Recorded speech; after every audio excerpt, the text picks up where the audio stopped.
क्या? उंगली और जूली का कंबाइंड स्टडी का प्लान बना सीक्रेटली और भाइयों को भगा दिया फिल्म देखने क्लेवरली। थैंक यू भैया। एंड देन इंटरेस्टिंगली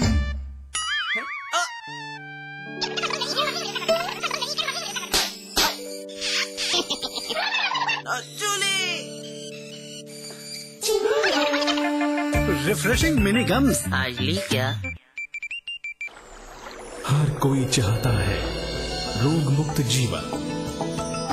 योग और आयुर्वेद से कैसे पाएं स्वस्थ तन और मन? क्या कहती है एक्सपर्ट की सलाह? देखिए आरोग्य, रविवार दोपहर 12 बजे सिर्फ समाचार प्लस।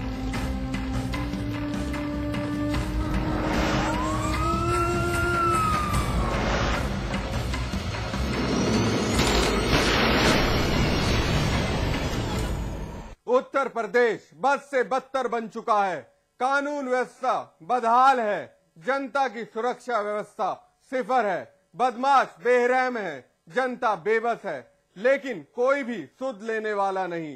निर्दोष जिंदगी गंवा रहे हैं क्योंकि पीलीभीत की ताजा वारदात कुछ यही कहानी बयां कर रही है। देखिए रिपोर्ट।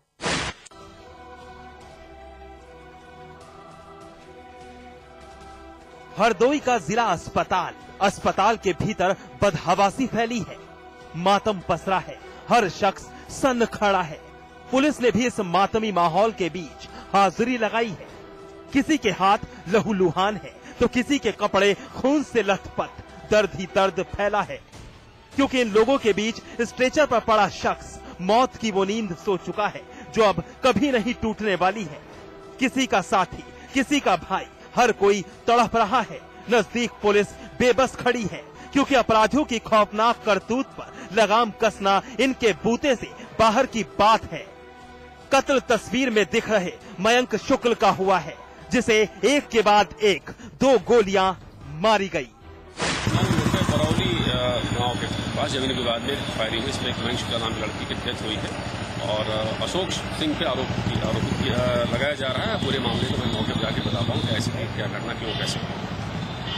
ये लड़का जो मरा है और कोई घायल भी है इसमें एक इंजर्ड उसका चचेरा भाई है। चचेरा मेरा सत्येंद्र द्विवेदी भाई, उसको हल्की से हाथ में चोट लगी है। पूरी जानकारी मौके पर जाने के बाद आगे फिर मामला हाई प्रोफाइल है। दरअसल मयंक शुक्ल जिला रामपुर की टांडा तहसील में एसडीएम तैनात रमेश चंद्र शुक्ल के बेटे हैं। वारदात के वक्त मयंक अपने कुछ साथियों के साथ जमीन के सिलसिले में कोतवाली देहात के बहलोली गांव गया था। जमीन के नाप को लेकर दूसरे पक्ष से कुछ विवाद हुआ तो फिर उन्होंने मयंक और उसके चचेरे भाई पर गोलियां दागनी शुरू कर दी। 2 गोली मयंक को लगी, साथ ही उसका चचेरा भाई सत्येंद्र भी जख्मी हुआ। वारदात की जानकारी पुलिस को दी गई।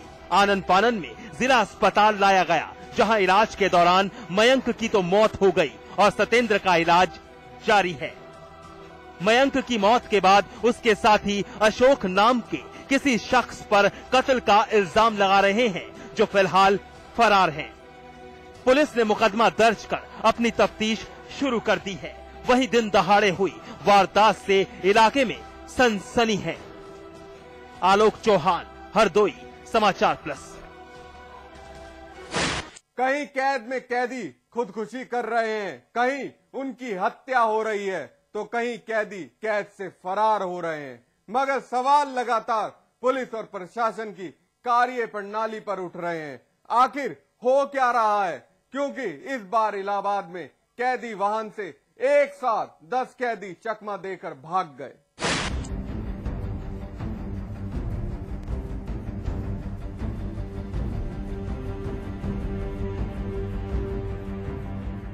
पुलिस के आलाधिकारी अपने मुलाजिमों के साथ मौजूद हैं। कागजी कार्रवाई की जा रही है। सवाल जवाब का दौर जारी है। अफसरों के माथे पर परेशानी की लकीर साफ जाहिर हो रही है कि मामला बेहद संगीन है। यकीन मानिए, पुलिस की इस बेचैनी की वजह सुन आप भी दंग रह जाएंगे। जी हाँ, जिस वैन के पास पुलिस महकमा उमड़ा है उसी प्रिजन वैन नंबर 2 से 10 कैदी फरार हो गए और कैदियों की सुरक्षा में तैनात पुलिसकर्मी मूक दर्शक बने रह गए। इस दरमियान 10 कैदियों के अलावा 4 कैदी फरार होने में नाकाम हो गए, जिनको पुलिस ने पकड़ लिया। बिल्कुल फिल्मी अंदाज में कैदियों ने इस वाक्य को अंजाम दिया। पूरे इलाहाबाद में हड़कंप मचा हुआ है। चप्पे चप्पे पर नाकाबंदी की गई है और कैदी खुलेआम घूम रहे हैं। जेल से न्यायालय में पेश कराने के लिए कैदी लाए जा रहे थे, तो गाड़ी में कुल 52 कैदी थे। इसमें प्रथम दृष्टया कुछ पुलिसकर्मियों की लापरवाही प्रतीत हो रही है। गाड़ी के पीछे सिपाही बैठाने का प्रावधान है, ये सिपाही पीछे नहीं बैठे थे, जिसकी वजह से पीछे का दरवाजा खोलकर कुछ कैदी इसमें से फरार हो गए हैं। कैदियों की गिनती की गई है, कुल 10 कैदी इसमें से फरार हैं। अब इनका आइडेंटिफिकेशन करा जा रहा है, कौन से कैदी फरार हुए हैं। टीमें बनाकर उनके घरों पर या उनके जो भी संभावित स्थान है वहां पर दफ्तर डाली जाएंगी। पुलिस लापरवाही को साबित करता ये वाकया इलाहाबाद के जॉर्ज टाउन के बालसन चौराहे के पास अंजाम दिया गया है।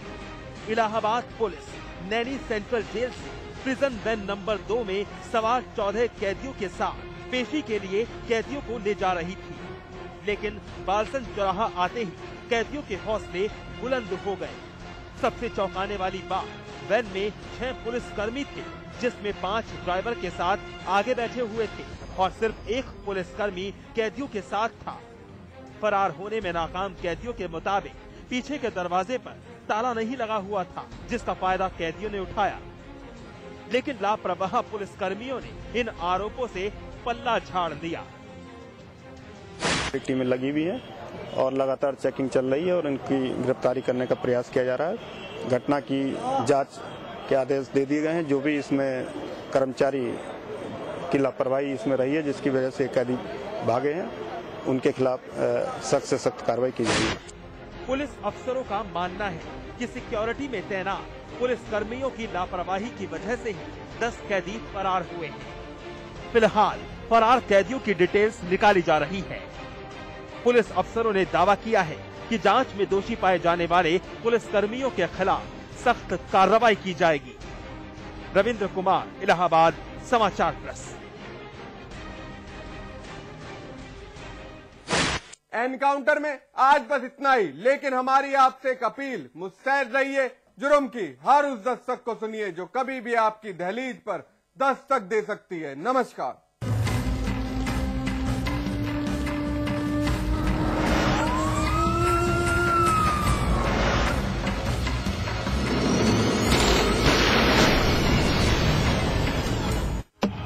रन बरसाने वाली वंडरफुल बल्लेबाजी, विकेट गिराने वाली विकेट गेंदबाजी, ड्रामेबाजों की ड्रामेबाजी, बाउंड्री लाइन की कैच और हार्ट बीट बढ़ाने वाले मैच। देखिए जंपिंग जापान थंपिंग थपांग IPL सिर्फ समाचार प्लस पर। इसमें टेस्ट है, तंबाकू नहीं। आप भी आजमाइए रजनीगंधा। रजनीगंधा आज ली क्या? इंटरेस्टिंगली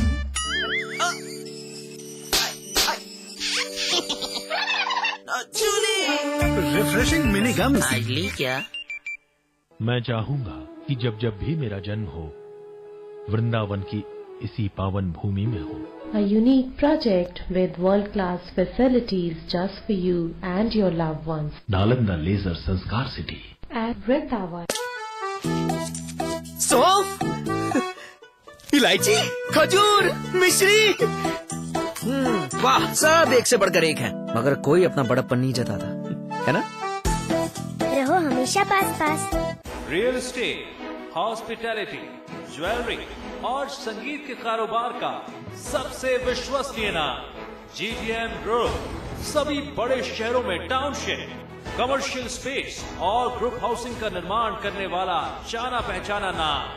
जल्द ही पंजाब और झारखंड में करने जा रहा है अपना विस्तार।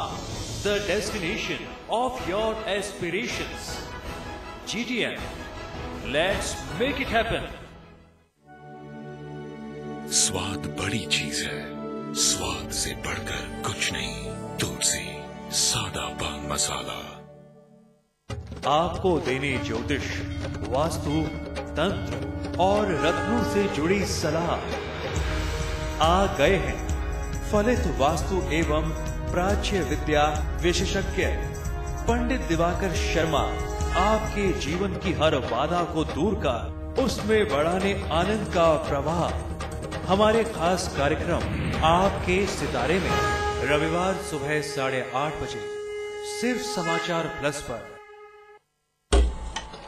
सिल्वर स्क्रीन की दुनिया, सितारों की मस्ती, गॉसिप और तकरार। क्या कर रहे हैं आपके पसंदीदा स्टार। सिनेमा से जुड़ी हर खबर एंटरटेनमेंट प्लस पर रोजाना दोपहर 12:30 बजे और शाम 6:30 बजे सिर्फ समाचार प्लस।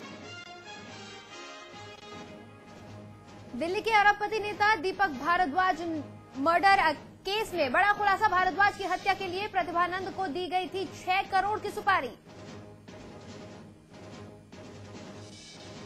पूर्व प्रधानमंत्री राजीव गांधी के बारे में विकीलीक्स ने किया सनसनीखेज खुलासा। स्वीडिश कंपनी सैब स्कानिया के लिए काम करने का लगाया आरोप। कांग्रेस ने कहा बेबुनियाद, तो बीजेपी ने की जांच की मांग। गुजरात के सीएम नरेंद्र मोदी ने फिक्की के सम्मेलन में की महिलाओं को रिझाने की कोशिश। महिलाओं की स्थिति के बखान के बहाने की गुजरात की ब्रांडिंग। लखनऊ में कैबिनेट की बैठक में भाषा के 3000 शिक्षकों की भर्ती का रास्ता साफ। मान्यता प्राप्त पत्रकारों का अब एसजीपीजीआई में होगा मुफ्त इलाज। फिर कांग्रेस ने साधा मुलायम सिंह पर निशाना। समर्थन वापसी के मुद्दे पर हरीश रावत ने ली चुटकी। कहा कुछ नाचने वाले असली समय के पहले ही थक जाते हैं। सपा ने किया पलटवार। उत्तराखंड में नगर निकाय चुनाव का घमासान। आज से शुरू हुई नामांकन प्रक्रिया। कई शहरों में भरे गए नामांकन के पर्चे। कुंडा मामले में सीबीआई की सिफारिश में हटाए गए पुलिसकर्मी ट्रांसफर लेने को तैयार नहीं। कुंडा सर्कल के 4 एसओ समेत 110 पुलिसकर्मियों ने हाईकोर्ट में दायर की याचिका। अलीगढ़ में एसएसपी ऑफिस में फरियादियों की पुलिस ने की जमकर पिटाई। विरोध में लोगों ने सड़क पर लगाया जाम।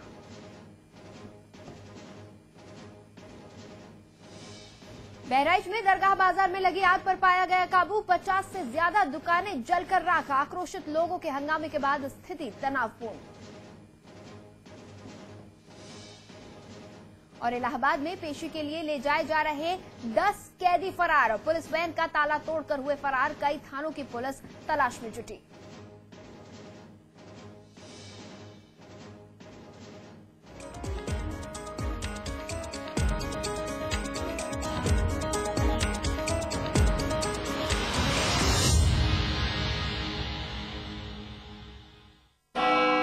दिल्ली में फिक्की के महिला विंग के कार्यक्रम में गुजरात के मुख्यमंत्री नरेंद्र मोदी ने महिला सशक्तिकरण पर जोर देते हुए कहा कि हमारी परंपरा में मां सबसे ऊपर है। लेकिन जैसे जैसे हम आधुनिक होते गए वैसे वैसे महिलाओं के प्रति हमारी सोच बिगड़ती रही और उसमें विकृतियां बढ़ती गईं। इस समय महिलाओं की हालत 18वीं सदी से बदतर हो गई है। फिक्की के महिला विंग को संबोधित करते हुए मोदी ने कहा कि आज बेटियों ने माँ बाप का नाम बढ़ाने का काम किया है। जहाँ भी लड़कियों को अवसर मिला है वो पुरुषों से 2 कदम आगे निकल गई। महिलाओं की इस उपलब्धियों को स्वीकार करना होगा। समाज के नाते, परिवार की व्यवस्था के नाते हमें महिलाओं को आगे बढ़ाना होगा। मोदी ने कहा कि विकास में हम माँ बहनों की शक्ति को नहीं पहचानते हैं। महिला शक्ति को पहचानने की जरूरत है। इस शक्ति को जानने की जरूरत है। आज समाज में बदलाव आया है। हम महिला सशक्तिकरण की बात कर रहे हैं। मोदी ने कहा कि जब तक महिलाओं की आर्थिक साझेदारी नहीं होगी तो सशक्तिकरण की बात उचित नहीं होगी। मोदी ने फिक्की में मौजूद महिलाओं को बताया कि हमारे यहाँ 300 ऐसे गांव हैं जिन्होंने अपना पूरा प्रबंधन महिलाओं को दे रखा है और सरकार उनकी मदद करती है। विकीलीक्स ने एक बार फिर किया है बड़ा खुलासा। अंग्रेजी समाचार पत्र द हिंदू की वेबसाइट के मुताबिक राजीव गांधी भारत का प्रधानमंत्री बनने से पहले स्वीडिश की एक कंपनी में काम कर रहे थे। राजीव गांधी स्वीडिश कंपनी साब स्कैनिया में उद्यमी की तरह जुड़े थे और यह कंपनी भारत को युद्धक विमान बेचने की